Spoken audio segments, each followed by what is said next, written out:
রান্নাঘরে ফিটকিরি রাখুন, ঘরের আলমারি টাকা পয়সায় ভরে উঠবে, সব রকম ঋণ থেকে মুক্তি পাবেন, সাথে হবে প্রচুর আর্থিক লাভ।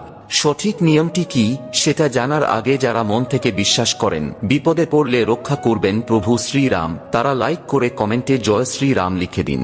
বাস্তুশাস্ত্রের নিয়ম অনুসারে ফিটকিরিকে বাস্তুর ত্রুটি দূর করতে ব্যবহার করা হয়।